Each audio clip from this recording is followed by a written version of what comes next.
Shavua Tov, iniciamos nueva semana, nueva perashá. Perashat Vayera, uno de los puntos que la perashá trata es el tema de las ciudades de Sodom y Amorá. Sodoma y Gomorra, como le llaman en español. Y acá hay una frase rara que de por sí vale la pena analizar por separado. Tal vez en la semana lo analizamos, no lo sé, puede ser. Que dice Dios, Badonai Amar, Am Haseani me Abraham Asherani sé. Dice Dios, ¿acaso voy a ocultar yo de Abraham lo que voy a hacer? Que se trata de la ciudad de Sodom y Amorá, que la va a destruir. Acá esto ya despierta la pregunta de ¿acaso Dios está obligado a decirle a Abraham lo que él hace? No, Dios no está obligado a decirle a nadie lo que está por hacer. Entonces, ¿qué significa esta frase que dice Dios?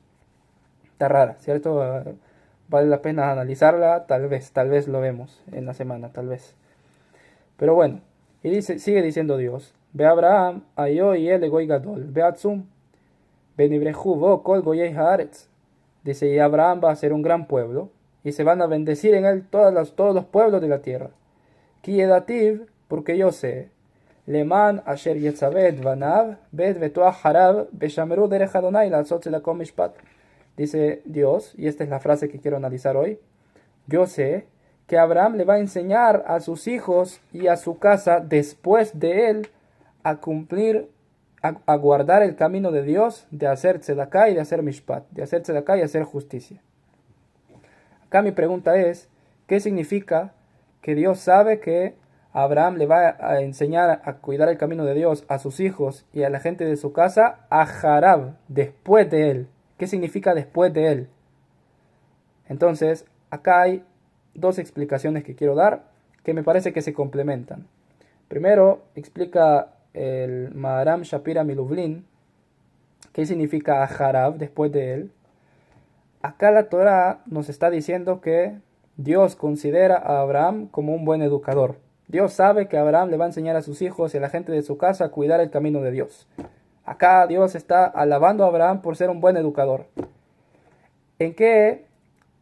¿Cómo sabemos que una persona educó bien? ¿Cómo sabemos? Cuando, por ejemplo, un padre a sus hijos, cuando el hijo se comporta bien delante del padre, eso no demuestra nada. Puede ser que el niño tenga miedo del papá y por eso no hace travesuras o no hace otras cosas que no debe hacer. ¿Cuándo se demuestra que ese hijo está bien educado? Cuando el hijo está por otro lado, lejos del padre, y se sigue comportando tal cual el padre le enseñó. Ahí se demuestra que el papá hizo un buen trabajo y que el papá lo educó bien. Entonces, es lo que dice Dios acá. Yo sé que Abraham le va a enseñar a sus hijos y a la gente de su casa a Harab, de tal punto que incluso después de él, después de que sus hijos, la gente de su casa, se separen sus caminos con los de Abraham y se dejen de ver, o ya sea cuando Abraham fallezca, yo sé que Abraham educa tan bien que sus hijos y la gente de su casa va a seguir comportándose bien, incluso después de él, incluso después de que ya se separaron de Abraham. Esa es primera explicación.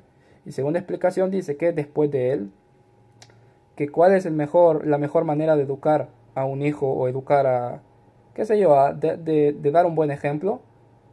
Dar un buen ejemplo no solo con las palabras, sino con las acciones. Entonces, por eso dice Dios, yo sé que Abraham sabe enseñarle el camino de Dios a sus hijos y a la gente de su casa cuando a Harab, después de él, quiere decir después de que él sigue el camino de Dios, él le enseña de esa forma a sus hijos a seguir el camino de Dios, con un ejemplo personal. Entonces me parece que las explicaciones se pueden unir.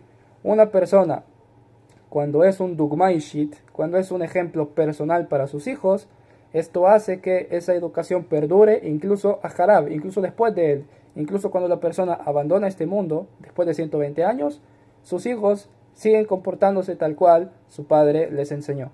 Bezrat Hashem, que meritemos cada quien ser un buen ejemplo personal para todas las personas y en especial para nuestros hijos, el que ya tiene, o nuestros futuros hijos, los que aún no tenemos. Que tengan todos un Shavuot Tov.